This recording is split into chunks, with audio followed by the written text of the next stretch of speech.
Olá pessoal, estamos de volta aqui no Memória Capixaba. Eu sou o Fábio Pirajá, sempre aqui trazendo as pesquisas sobre história do Espírito Santo. E hoje, gente, eu lancei um jornal, né? O jornal O Observador, que é um jornal do século XIX, do Primeiro Império ainda, de Dom Pedro I, jornal carioca, que eu estou fazendo uma homenagem a esse jornal e trouxe o nome de volta. Depois, se precisar, né, se a gente tiver uma ideia melhor, a gente troca o nome. Opa, a gente troca o nome do jornal. Jornal com notícias do dia a dia do Espírito Santo, tá? Mas voltando aqui à Vaca Fria, história de uma praia miraculosa, Espírito Santo, Guarapari, 1949. No auge da Guerra Fria, depois das bombas atômicas de Hiroshima e Nagasaki, e todos os testes também com a bomba de hidrogênio e a guerra, a Segunda Guerra Mundial, o final da guerra na Europa e depois no Japão, e ainda a Guerra da Coreia em 1950-51, que dividiu as Coreias, que dividiu a Coreia em duas Coreias, e nesse meio tempo a Guerra Fria no auge e ainda os testes atômicos, né? Que no Pacífico, no deserto, etc. Projeto Oppenheimer, e o filme está em cartaz. Se você quiser ter mais detalhes, a gente traz aqui outros assuntos, que é a extração, o roubo de areias monazíticas, e a imprensa dando uma virada no assunto para falar de saúde. Porque essas areias radioativas de Guarapari, de todo o litoral capixaba, também são benéficas para a saúde, realmente, artrose, artrite, articulações, pele e etc. Aí está aqui, milagre da areia preta, muitas e muitas muletas se tornando inúteis na praia de Guarapari. Revista Cruzeiro, a matéria é de Arlindo Silva, o texto, fotos de Roberto Maia. Tá vendo, gente? 1949. Você imagina como era chegar em Guarapari em 1949. Denunciamos à nação a saída irregular para o estrangeiro de metal radioativo das costas do Espírito Santo. 2 capítulos sobre Guarapari. Um pitoresco, dedicado ao público leitor da revista Cruzeiro, e outro endereçado ao general Dutra. Na época o presidente era Eurico Gaspar Dutra, inclusive o presidente que proibiu os cassinos no Brasil e ferrou com um rádio um hotel de Guarapari, que era cassino, né? Hotel Cassino. Uma pena, né? Por que não volta o cassino no Brasil, gente? Não entendo. Não nos dirigimos daqui aos doutores deputados, porque a esta altura o parlamento, desgraçadamente, jaz por terra vilipendiado. Tá vendo? A revista dava uma cutucada, né? Ao executivo, pois, ao presidente, né, Dutra, cabe agir fazendo cumprir a lei com todo rigor, para proibir a extração, o roubo da areia preta de Guarapari. Depois houve uma negociação ali por tonelada, $40, 1.000 toneladas, um absurdo, né? Saíram milhões e milhões de toneladas de areia preta para o exterior, no porto de Guarapari, para o porto de Vitória, daí para o Rio, São Paulo, etc. Aí é por isso que essa reportagem tem o endereço certo, né? General Eurico Dutra, Palácio do Catete. Nessa época, gente, não havia Brasília.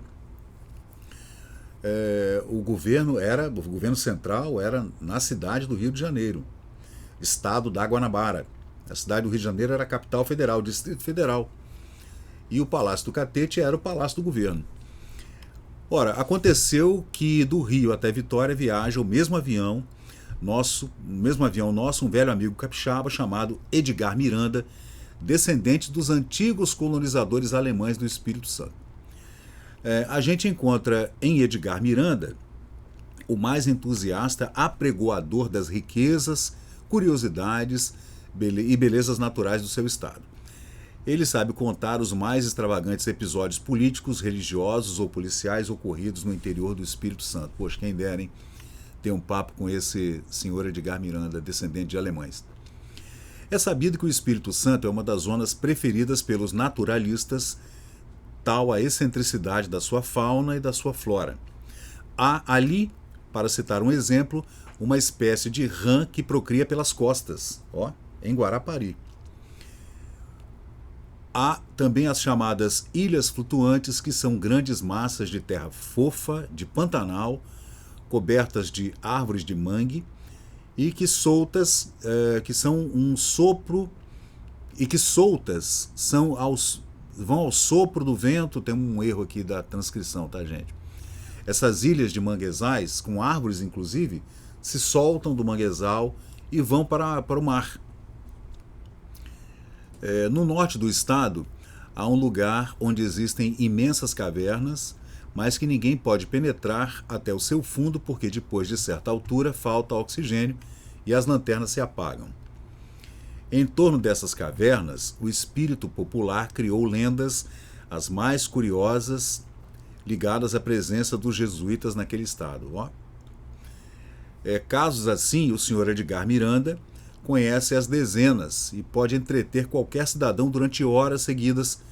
Tempo com ele passa despercebido. Isso numa viagem do Rio de Vitória para o Rio, né? Assim relatou o Arlindo Silva, que é o cara que escreveu essa matéria. Assim é que nos vimos de repente sobrevoando a região de Guarapari, já perto de Vitória. O nosso companheiro de viagem, o alemão, né, disse: eles não podem voltar ao Espírito Santo sem conhecer as praias de Vitória. Falando, né, para o amigo jornalista e o amigo fotógrafo Roberto Maia, que tirou essas fotos maravilhosas. E aí a gente vê uma moçoila casadora enterrada nas areias da Areia Preta, tratando o reumatismo. Aí um menino com suas muletas, tratando também com areia monazítica. Você vê, gente, lá no fundo da pedra dá para ver aqui, ó, onde ficaria o Siribeira Yacht Club depois. Aí, loucuras da mocidade. O jovem de óculos escuros saiu de um baile carnavalesco e atirou-se ao mar. Hoje, mal pode manter-se em pé. 7 de maio de 1949. Milagre da Areia Preta. Muitas e muitas muletas têm se tornado inúteis na praia de Guarapari. O paralítico apoia-se a um galho de árvore. Ao fundo, a mãe segura o bebê, atacado de osteomielite. Um espetáculo muito comum em Guarapari, revista O Cruzeiro. E aí é uma fotografia da Mibra, que era uma empresa desde os anos 1900, 1910, que fazia a extração das areias, exatamente ali onde está o porto de Guarapari, por onde saíam os navios carregados com essa areia, né? E depois, né, o Espírito Santo ficava no prejuízo mesmo, né? E aí, tá vendo? Tem o pessoal que não consegue andar, que anda de muletas. Esse bebê tinha osteomielite, né? Aí você vê como é que era carregada a areia, tá vendo? Em carroça, carregado a burro e levado sabe lá para onde, né? Essa é a Praia da Areia Preta, gente, em 1949. Lá do outro lado, aquelas pedras, é na Praia do Ribeiro, onde está hoje o Guarapari Center. Aí, ó. O cara calmamente tocando o seu violão, enterrado na areia preta. E eu fiz essa pesquisa já tem bastante tempo, né? Já tem quase 10 anos essa pesquisa. E a gente vê aí a revista O Cruzeiro relatando esses acontecimentos incríveis, né? Que a gente vê a cidade da Areia de Ouro. Fomos a Guarapari, distante de Vitória, 86 quilômetros, no caminho do sul, hora e meia de automóvel por uma estrada de rodagem que pode ser qualificada como boa. Imagina, hein? Não era asfaltada não, tá, gente? Essa estrada, a Rodovia do Sol, não era asfaltada não. A cidade, com a sua parte residencial e a sua parte miserável, ruas inteiras de casinhas de sapê, foi fundada pelo padre Anchieta em 1585. Por causa das virtudes virtudes clínicas de suas praias, é chamada de cidade-saúde. Você vê, cidade-saúde desde os anos 40 se chama assim, né?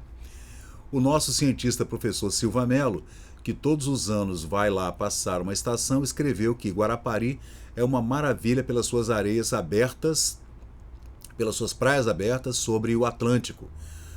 A água do mar é tão límpida e transparente que nos reflete a própria imagem do seu fundo e deixa ver o contorno nítido das pedras submersas.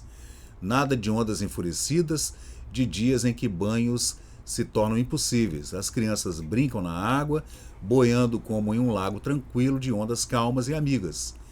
Mas o que torna Guarapari verdadeiramente surpreendente são os relevos das suas costas, a disposição das suas curvas e enseadas, do seu rochedo avançado pelo mar.